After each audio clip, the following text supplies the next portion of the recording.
I am afraid of the patriotism of the Church that exists in the Catholic culture. I mean patriotism in the sense of sentiment analogous to an earthly homeland. I am afraid because I fear contracting its contagion, not that the Church appears unworthy of inspiring such sentiment, but because I don't want any sentiment of this kind for myself. That was Simone Weil in Waiting for God. And this is the Liberation Theology Podcast, a close look at the basic concepts of Latin American liberation theology. And I'm your host, David Inchauskas.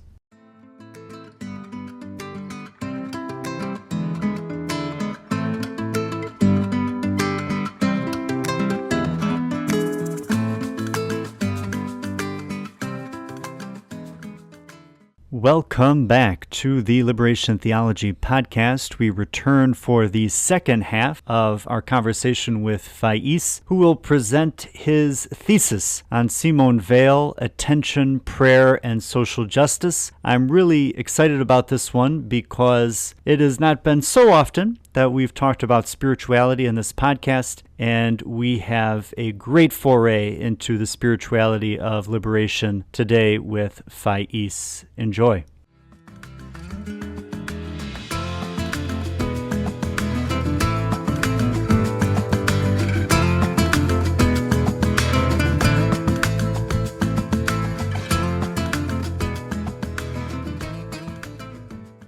Maybe we can turn now to your own research. You have written a thesis on Simone Weil, Feminist Spirituality of the Rosary and Social Justice. I think this may be the first time on a Liberation Theology podcast that we talk about Simone Weil. So maybe we can begin with her. Who was she, and why do you find her a helpful figure for living out your faith?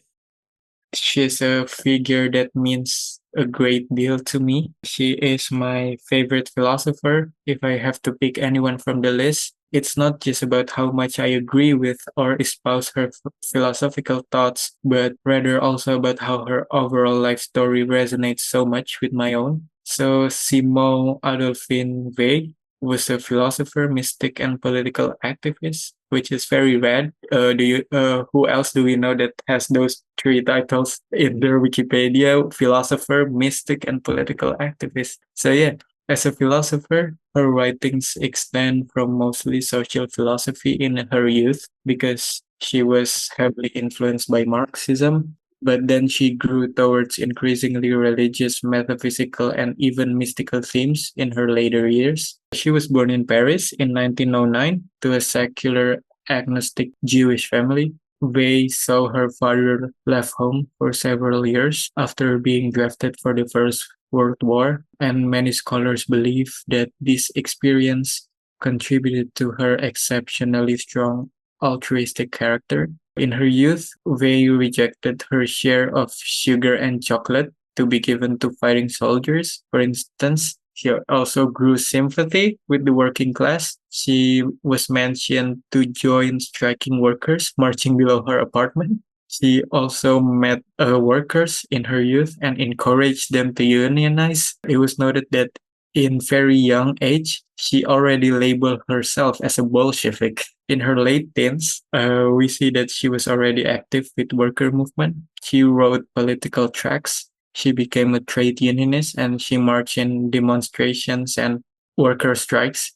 But also, she was brilliant in academics since youth. She was noted to master ancient Greek in the age of 12. She learned philosophy at the prestigious École Normale Supérieure of Paris. And it was during these years that she organized against military draft. And she also drew attention with her radical opinions, gaining her the epithet Red Virgin. And it is in these times of studies that Wei famously met Simone de Beauvoir at ANS, but their meeting led in disagreement. Now, de Beauvoir recounts their meeting in her memoirs of a beautiful daughter. Quote, "She intrigued me because of her great reputation for intelligence and her bizarre outfits. I don't know how the conversation got started. She said in piercing tones that only one thing mattered these days: the revolution that would feed all the starving people on the earth. I retorted,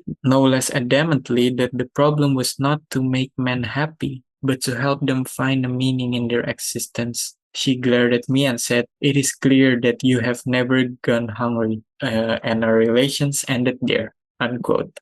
So yeah, she was a pretty staunch Marxist. After her graduation from formal education, she then became a teacher. Throughout her teaching career, she was involved with local politics, supporting local strikes of underpaid workers. She also taught French literature to workers, since she emphasized the importance of literature to give the workers rootedness in their heritage, which she believed to be a useful tool for revolution. And after the rise of Hitler, she would also spend much of her time to help her German communist friends to flee the regime. It is also noted that a year before, in 1932, she actually foresaw that the German left was too weak and no match to the rise of fascism, much to the critic of fellow French communists. They didn't believe in her. In her 20s, while being sympathetic with the workers' movement, she always identifies with the workers. We also see that they became increasingly critical to Marxism. She was among the first to identify the danger of oppression by elite bureaucrats, saying that their oppression can cause the life of ordinary people to be as miserable as the capitalist does. She also critiqued the idea of revolution, saying that the revolution had become a new opiate of the masses. She said that it is a word, quote, "for which you kill, for which you die, for which you send the laboring masses to their death, but which does not possess any particular content," unquote. They identified this philosophical concept of force, which she believes to be the root of oppression that affects all people, regardless of the system in which they live in. So she wrote about the limits of both capitalism and socialism in her essay titled Oppression and Liberty, although it must also be noted that she uses a Marxist method of analysis regardless.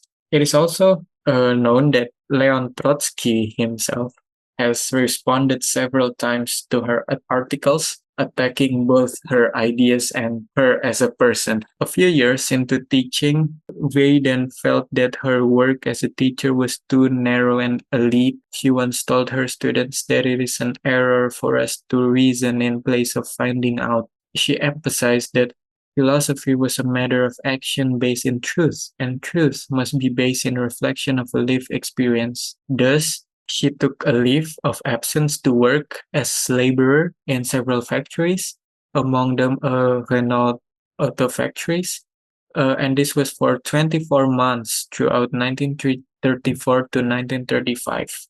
It is from this experience that she coined the concept of le malheur, or affliction, in which she specified as a particular form of both spiritual and physical desperation experienced by the proletariats, causing them to accept their oppressive condition as something that is to be accepted, as something that is given. In 1966, after spending months in factory, she also took a leave to travel to the Spanish Civil War, in which she joined the anarchist military unit Columna Durruti. She many times requested to be on the front lines, but she had very bad eyesight, so her comrades just couldn't believe her with a huge gun. She also once requested to be sent as a covert agent to a mission to rescue a prisoner, but she was refused, just saying that she could not pass as a Spaniard. Her time in the war was very brief. It is also to be noted that since childhood she is very weak, very prone to illness.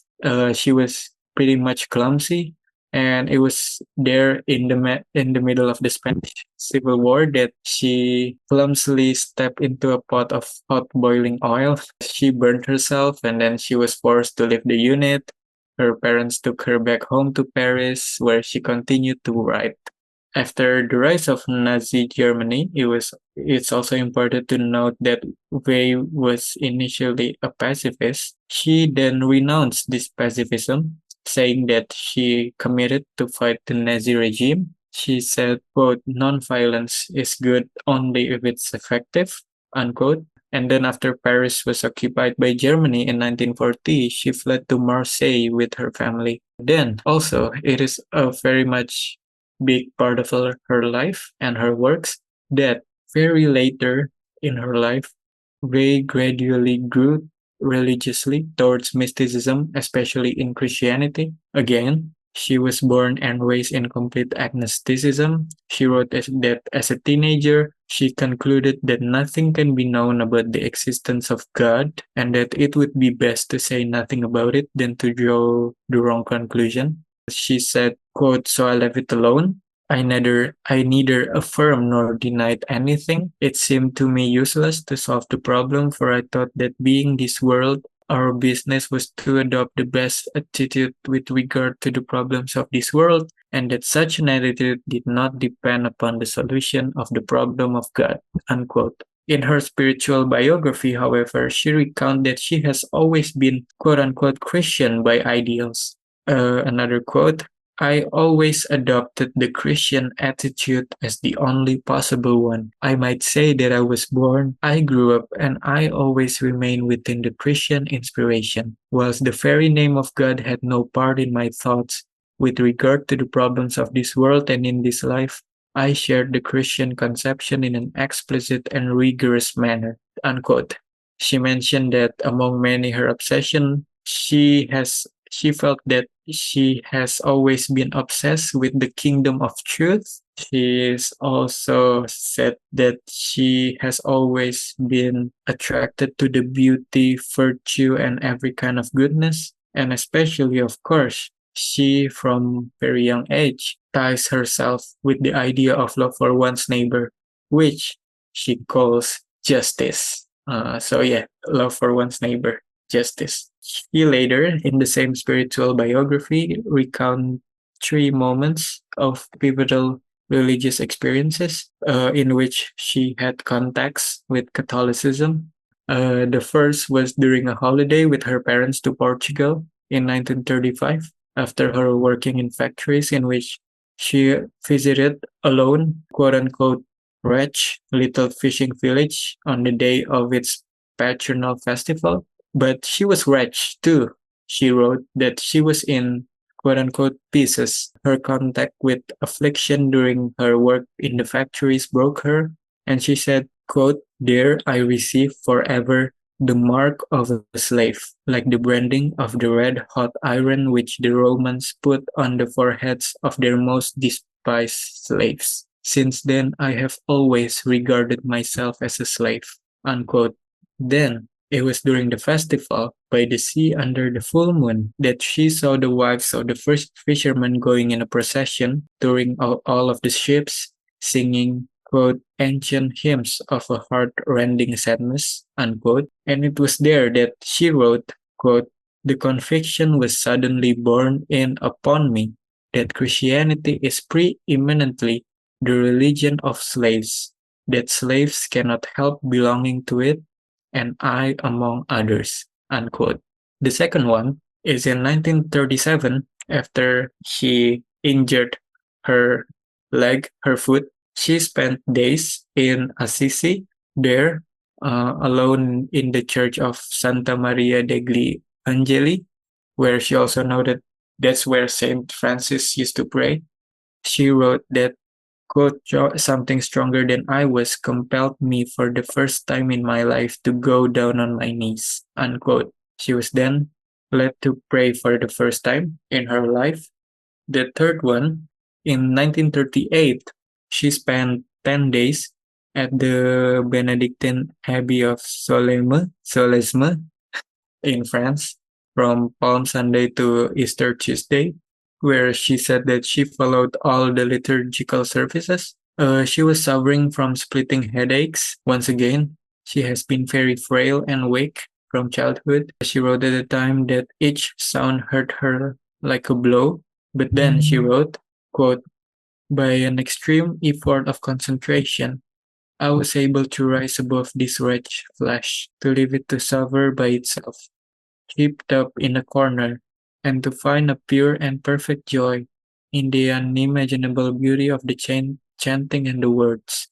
This experience enabled me by analogy to get a better understanding of the possibility of loving divine love in the midst of affliction. Unquote. She concluded by saying that it is in the course of those services that the thought of the passion of Christ entered into her being once and for all. She also noted that there she met a young English Catholic, which she recalled to be clothed with a truly angelic radiance after receiving communion, and there she gained her first idea about the true supernatural power of the sacraments. That young English Catholic man would also then told her about the poem Love by George Herbert, which in her recitations of it, she wrote that Christ himself came down and took possession of her. If you wanted to check out the poem, it is known by the first line, Love Bade Me Welcome by George Herbert. It's actually a series of poems.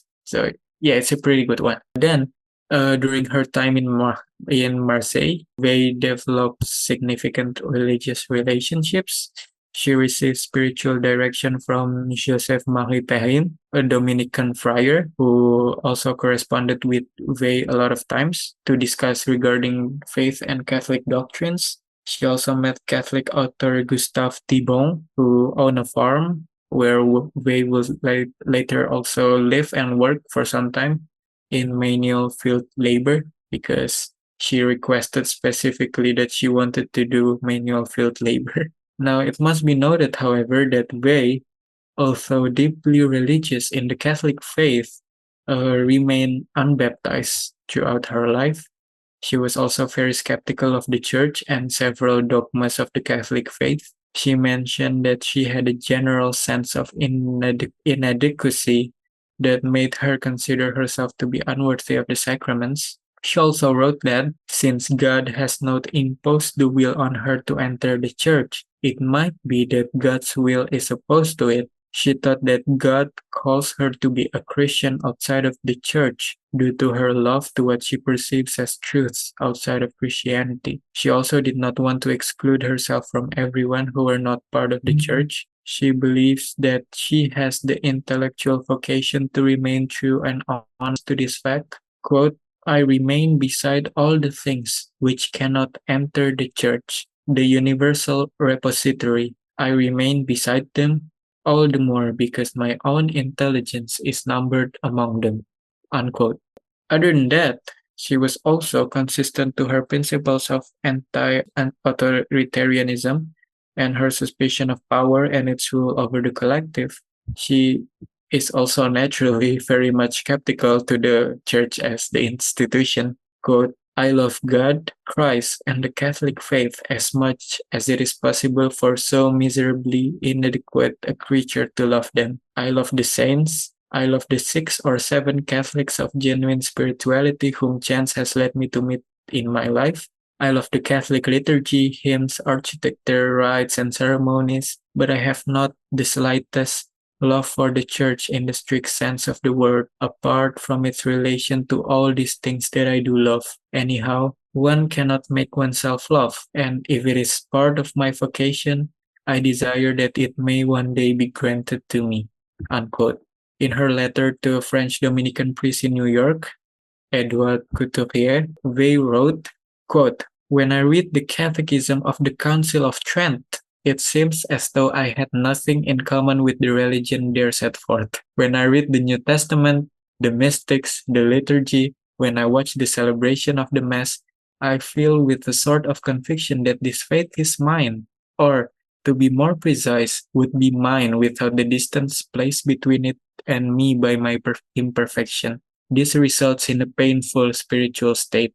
Unquote. Yeah, so this is something that I relate to a lot as well as someone who learned Catholicism.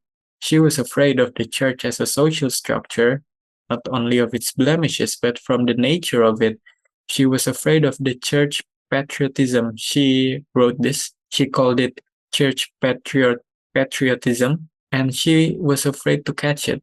She referred to the saints who approved the Crusades and the Inquisition to be blinded by something very powerful, that is the church as a social structure who espouses oppressive collectivism. She also denounced the use of anathema by the church and particularly noted the violence brought by church authoritarianism during the Albigensian Crusades and the Inquisition. However, it would also be interesting to note that she herself never considered Protestantism, for she believed the Catholic Church to be the church of the sacraments. She also wrote that, quote, the function of the church as the collective keeper of dogma is indispensable. She has the right and duty to punish those who make a clear attack upon her within the specific range of this function by depriving them of the sacraments. Thus, I incline to think professionally that she was right to punish Luther, unquote.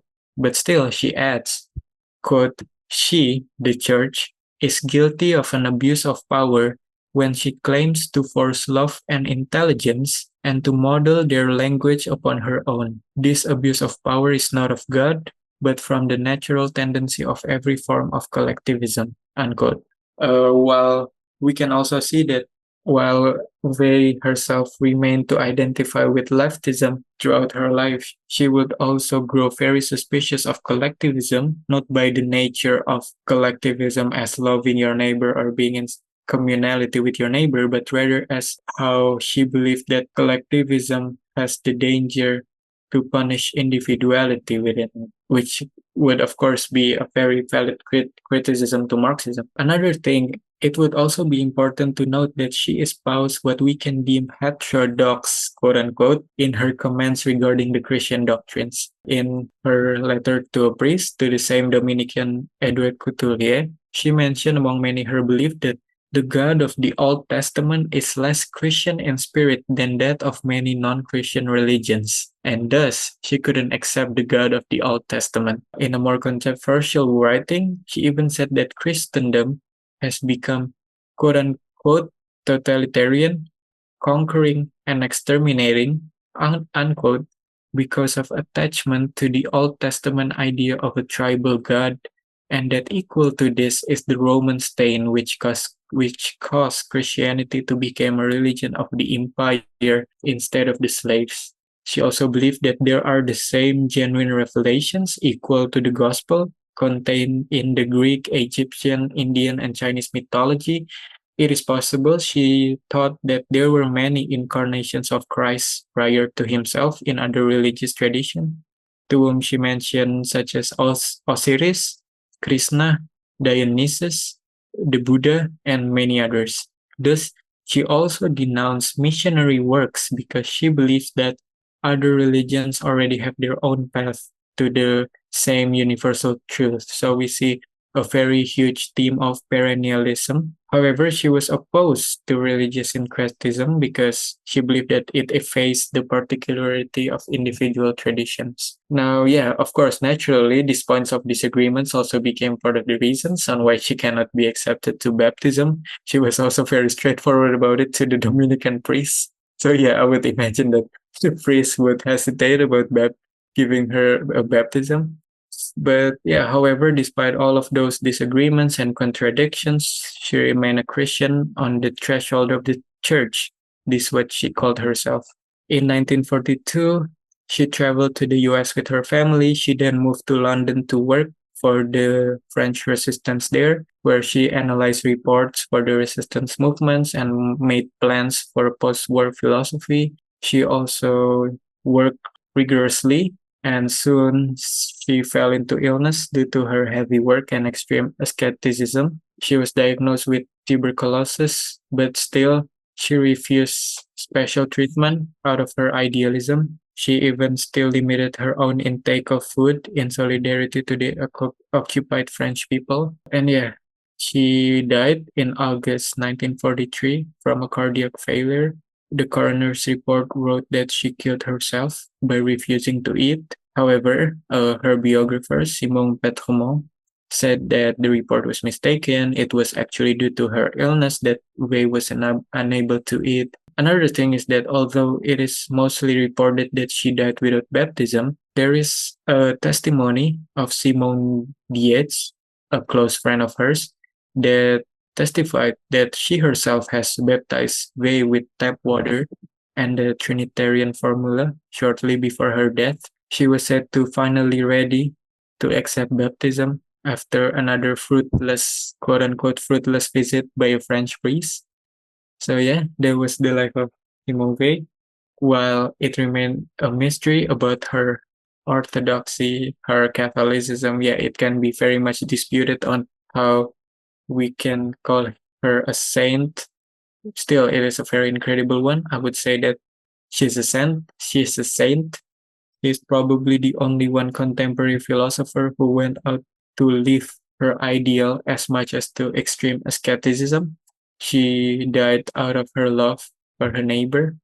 Never I have ever seen such immense example of living out your philosophy in life. Albert Camus, called her the only great soul of her times. Besides from that amazing philosophy, for me, she also counts among other liberation theologians, although she never herself wrote about liberation theology specifically, but she gave example and model to living out the commitment to social justice while also be in love with the church, who often seems to contradict it. She showed what I believe, although obviously in an unconventional and controversial way, an example to live out holiness in thoughts and deeds while being very much involved and in love with the world we live in. Well, yeah, her own philosophy and her lifelong identification with the poor and the marginalized certainly resonates to one that is a perfect example of liberation theology. She literally found Christ in the midst of the poor. She was led to Christianity through her affliction, through her identification as a slave, and there is much to think about. Do we, like her, like the first Christians, dare to accept Christianity as the religion of the poor and the oppressed? Do we dare to accept Christianity as a subversive religion that might get us killed? Or are we instead attracted to Christianity because of its worldly power, its grand display of traditions, or because of patriotic values? Her life and testimony of faith is a constant reminder for me that I can trust in the Spirit to guide me to live my faith authentically, although it may seem unconventional, it might face many criticism, which can be rightful, of course. But yeah, what I'm trying to say is that there are many paths leading to Rome, quite literally and figuratively. And one of them is a path of liberation, a path of Simone Weil. Maybe we can turn now to your thesis itself. Might you be able to give us a rundown of your thesis, and how might a certain way of praying the rosary inspire us to act socially? Thank you. Yeah, first of all, again, I would like to really thank you for inviting me to talk about my thesis that, for viewers' context, is my bachelor's thesis, my undergraduate thesis. It was just finished in late June and is currently still in translation process to be published more widely. So my thesis title roughly translates into a feminist spirit through the interpretation of the rosary as means to cultivate Simone Weil's attention. And to break it down in parts, what I did was basically one, to interpret the rosary as a means to cultivate attention. And by attention here, I refer to the specific philosophical terminology of Weil. And second, to see a feminist spirituality in such interpretation.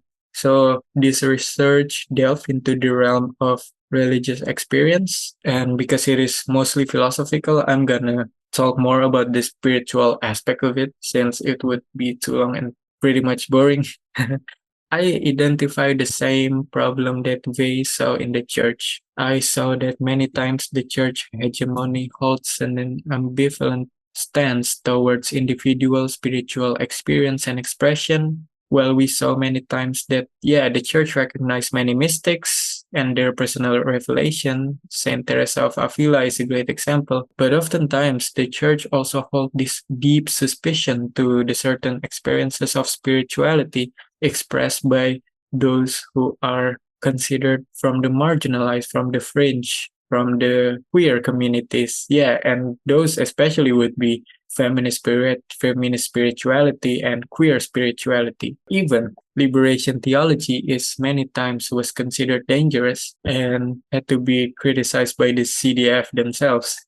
It is also, I would also want to disclaim that although I initially hesitated to talk of a feminist spirituality since I am a man and I felt like I don't have the place to say anything about it. My thesis supervisor, who is a Catholic woman that teaches feminist philosophy, was excited about my topic and invited me to open a feminist analysis to it. Yeah, and thus in my research, we see that in the understanding of the rosary as a means to attention, there is a specific feminine emancipatory themes of contemplation that may allow for the potential of a feminist spirituality, and this to ultimately build a more liberatory practice of contemplative prayer and ways of living out the faith. This research presents a relatively rare and quite challenging feminist interpretation of Wei's thoughts, since she herself never wrote as a feminist or with a gendered perspective. This research I was also especially passionate about because I sought to unite and present the two sides of Wei as both an activist and a mystic who espouses the prophetic message of religion through the calls for social justice. The idea for this research was, of course, particularly motivated by my many personal experiences with the Rosary through my devotion to the Blessed Virgin. As I have told, my initial attachment with Catholicism mostly has everything to do with my love and reverence to our Blessed Mother. She gave me a sense of comfort and consolation that was the perfect remedy to ease my trauma from the patriarchal totalitarian God that I learned in my childhood. Throughout my childhood and even until now, I would often get too scared to talk about anything directly to my father, even to ask him for money or other things. And I would instead ask my mother to talk with him for me. So this was also the case during my first few months learning Catholicism. I prayed only to the Blessed Virgin, the one free figure that I could trust and feel safe with. But slowly then, she led me to her son and ultimately his church.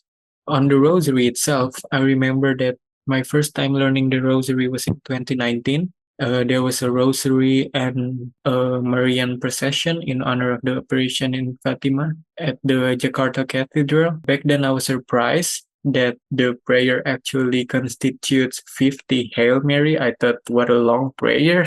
But since I love the mother so much, yeah, of course, I tried my best to learn to do it every day. As I recall, that was what she told to the shepherds of Fatima, pray the rosary every day for peace. However, being a new Catholic, I saw this is very hard, particularly as someone who has problems with my attention span. Of course, it is hard for me to stay focused, concentrated, or even to enjoy the repetition of 50 Hail Marys. In the day, I will rarely find the time to do it, and in the night, I would be too sleepy and I would just often fall asleep in the middle of prayer. However, this changed during one very profound experience in my life.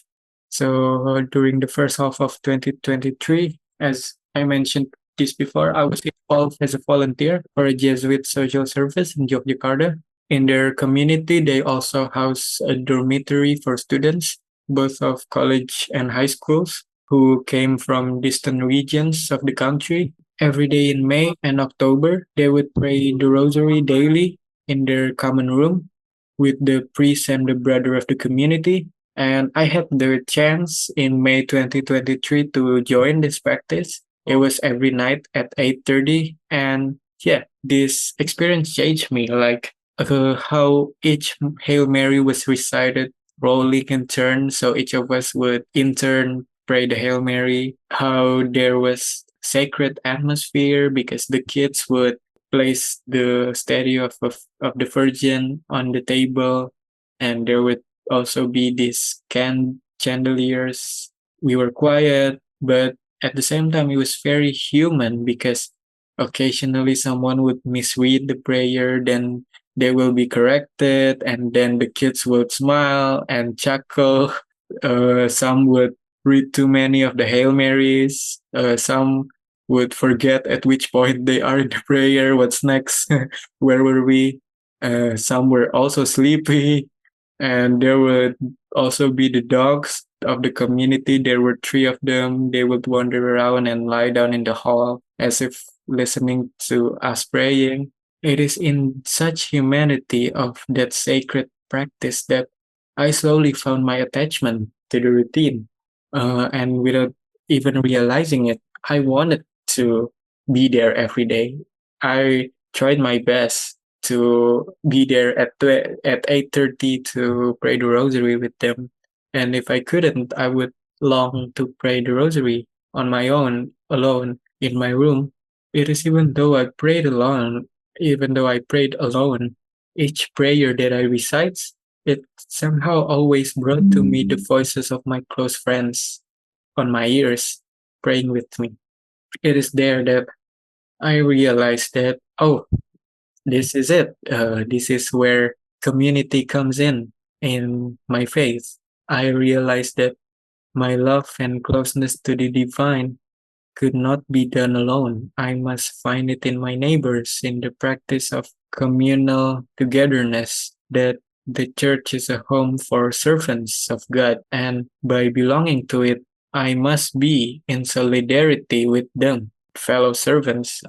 I am the servant of the servants of God, to quote Pope Gregory the Great. If I want to be close to God, I must be close to those around me. And if I want to dwell in the presence of God, I must also want to dwell in the company of those around me. This reflection, which came from a lived experience, was my first time in real life to experiencing spirituality of liberation. Although, of course, I've learned about it. I've known about liberation theology and how it works.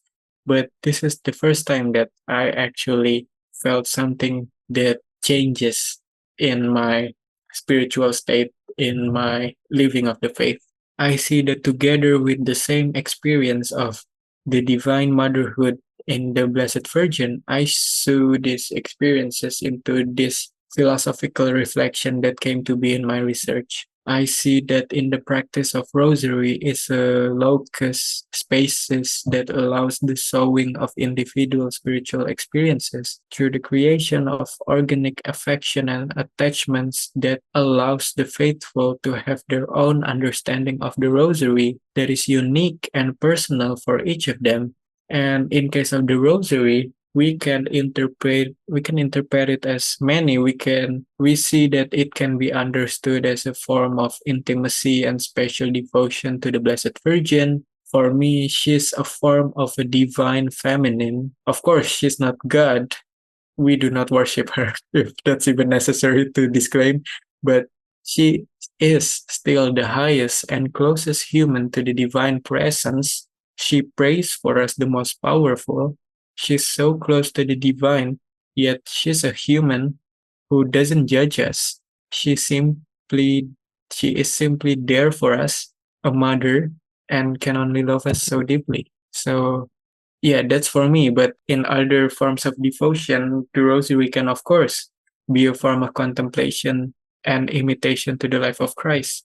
Also, among cradle Catholics, those who are born Catholics and are not necessarily religious or practicing, we see also that many of them are still attached to the rosary. They still use it as a token for something to hold on to. They even still pray it out to relieve themselves in case of anxiety and such things. So yeah, it's powerful, and this can and this doesn't only apply to the rosary. I believe this can happen to any form of personal devotions. The next thing would be regarding attention, or in French, l'attention, which they define as the following quote, attention consists of suspending our thought, leaving it detached, empty, and ready to be penetrated by the object. It means holding in our minds within the reach of this thought, but on a lower level and not in contact with it, the diverse knowledge we have acquired, which we are forced to make use of.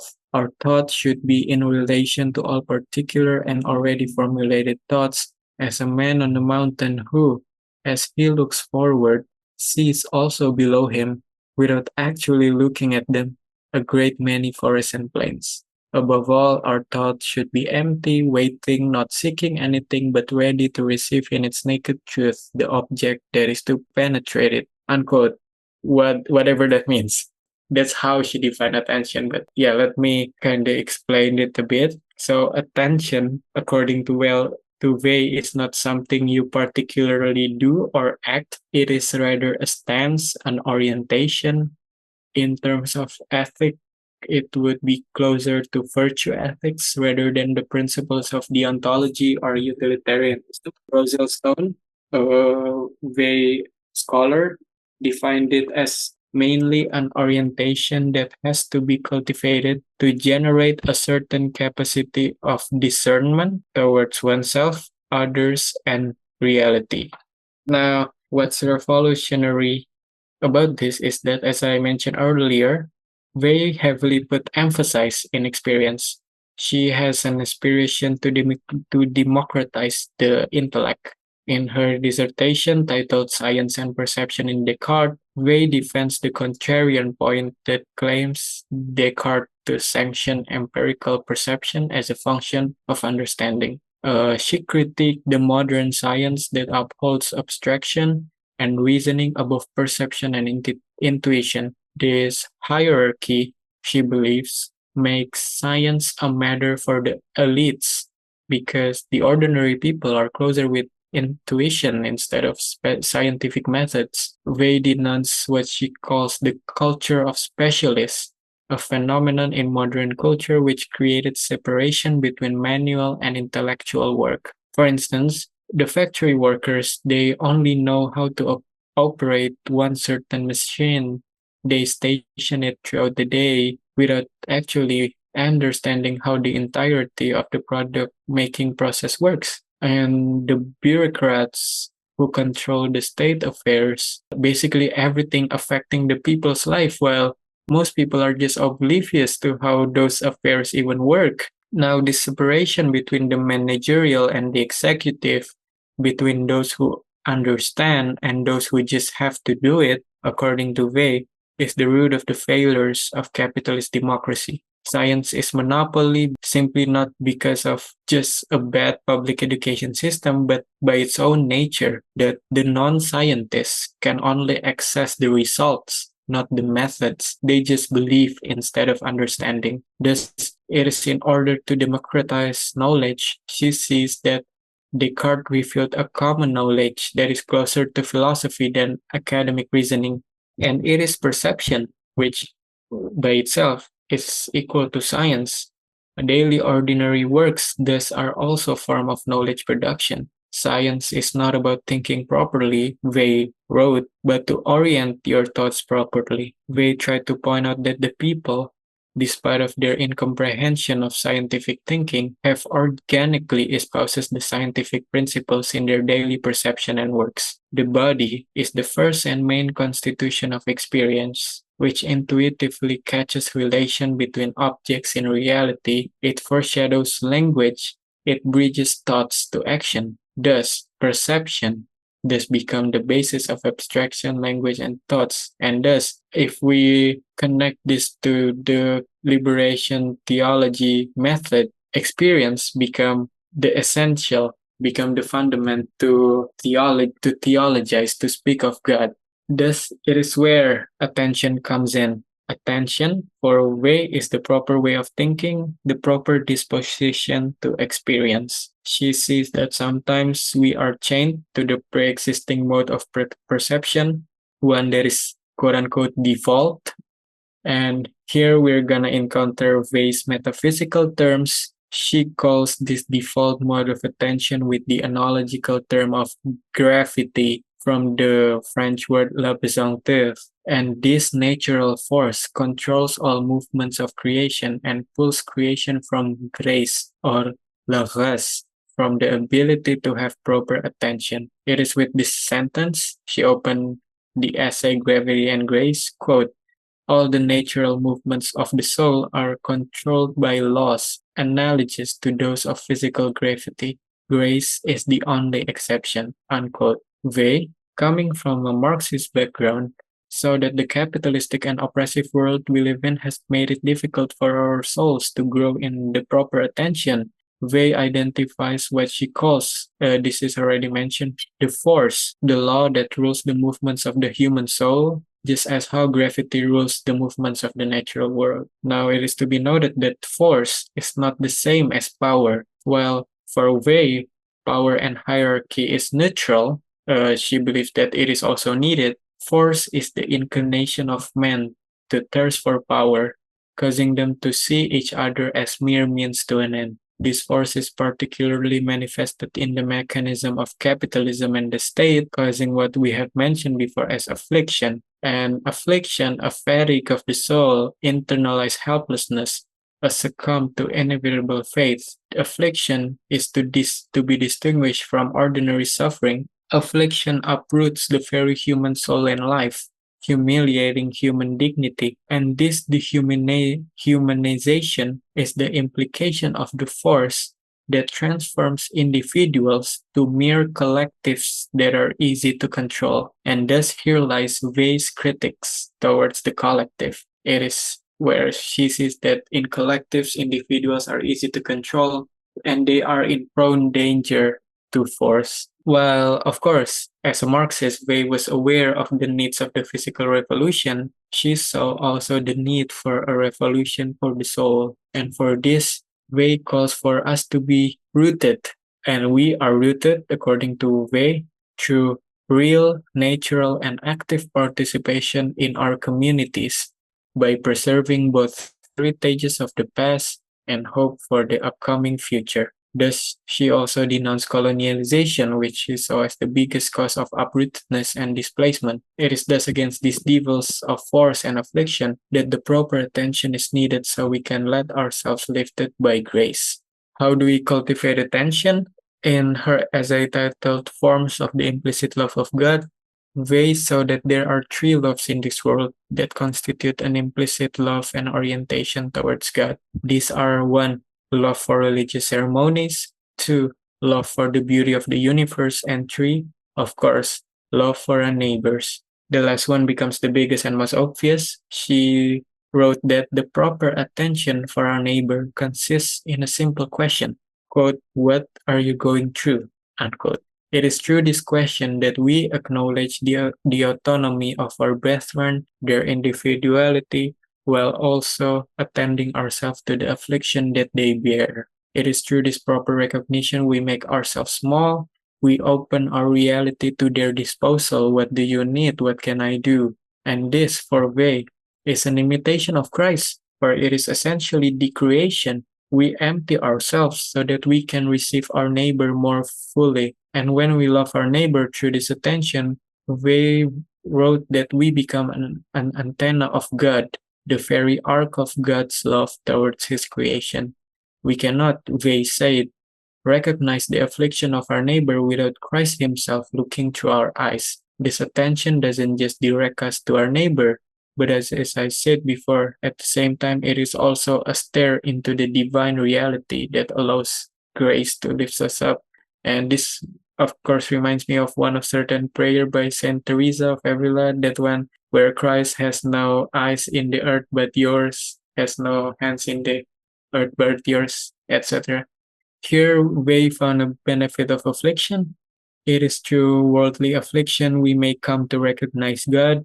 To carry this affliction is to carry our cross, and the Holy Cross is the very same reconciliation between gravity and grace, between the divine and the suffering of the created world. So, this love of our neighbors, of course, amounts to justice and commitment to create a better world for every one of our neighbor. And in terms of prayers, while she herself never mentioned anything about the rosary, Wei herself talked many times about her practice of attentive, repetitive prayers. She wrote that prayer is really, by definition, unmixed attention, pure and only attention, the orienting of all of our attention to God. In her spiritual biography, she mentioned that during her time working at Gustav Thiebaum's field, she was fascinated by the Greek text of the Our Father, and she would recite it every day before working. And many times during work, she get herself to practice in which she tries her best to recite the prayer with full attention every morning. And if her attentions got distracted or got blurred, she would repeat it again until she managed to finish it with pure attention. And it is during this practice, she wrote, that she would feel the infinite presence of Christ stronger and more intense than her first initial encounters. So yeah, from there, I see that the rosary, not just merely as a form of religious ceremony, can also cultivate attention by how its contemplation of the divine presence will orient us to our neighbor. The mysteries of the rosary, in which we contemplate the suffering of Christ, a man who was tortured and put to death under the empire, will, if not, have to remind us to our fellow neighbors today who suffer just like Christ did, those who are incarcerated, tortured, waiting for death rows in inhuman detention facilities. The grief of the sorrowful mother, of course, reminds us of mothers all over the world today who have to see their children suffer so much under this unjust and crippling system. The social implications of the contemplation in the rosary, this along with the feminine presence of Mary that is essential in it, lead me to the conclusion of a feminist spirituality through this interpretation. For this can be the locus in which women can contemplate the likeness of her identity to the divine and cultivate commitments to the works of social justice. But of course, this liberatory aspect of praying socially is open to many other contexts and even forms of prayer. And we can, in accordance to our own devotional practice and spiritual affection, cultivate our ways to pray more attentively, to pray in ways that can inspire us to act socially. In recommendation in prayers, maybe you can ask yourself to fellow listeners, first, are there any figures or stories in the scripture or lives of the saints that shows in you empathy or immense grief due to the affliction that they endure? And then ask yourself, what are the roots of their affliction, especially in their historical and material context? And then how does that form of affliction exist today around me, among people I know, in my communities, etc.? And then ask yourself, how do I stand there in the midst of it? And then finally, maybe I would usually pray so the Spirit may help me to discern the concrete actions that I can take from my reflection, so that hopefully our Lord Jesus Christ, the God who was afflicted, the God who bore the mark of slaves, cultivate in us the commitment to attend to others, and by such attending His very divine presence as well.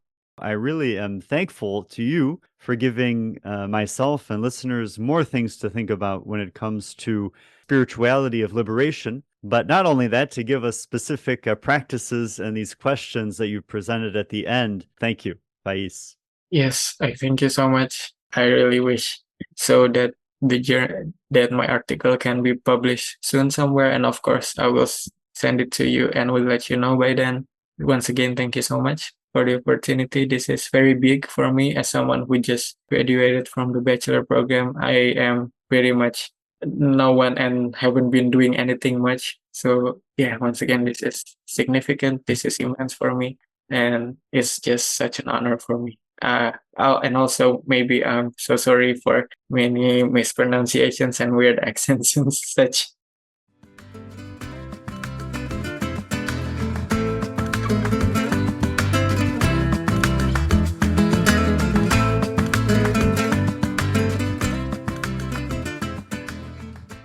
Let us conclude with prayer. And I thought we might take that poem that Faiz had mentioned that had inspired Simone Weil, Love by George Herbert. In the name of the Father, and of the Son, and of the Holy Spirit, Amen. Love bade me welcome, yet my soul drew back, guilty of dust and sin. But quick-eyed love, observing me grow slack from my first entrance in, drew nearer to me, sweetly questioning if I lacked anything. A guest, I answered, worthy to be here. Love said, you shall be he. I, the unkind, ungrateful? Ah, my dear, I cannot look on thee. Love took my hand, and smiling did reply, Who made the eyes but I? Truth, Lord, but I have marred them. Let my shame go where it doth deserve. And know you not, says Love, who bore the blame? My dear, then I will serve. You must sit down, says Love, and taste my meat. So I did sit and eat. In the name of the Father, and of the Son, and of the Holy Spirit. Amen.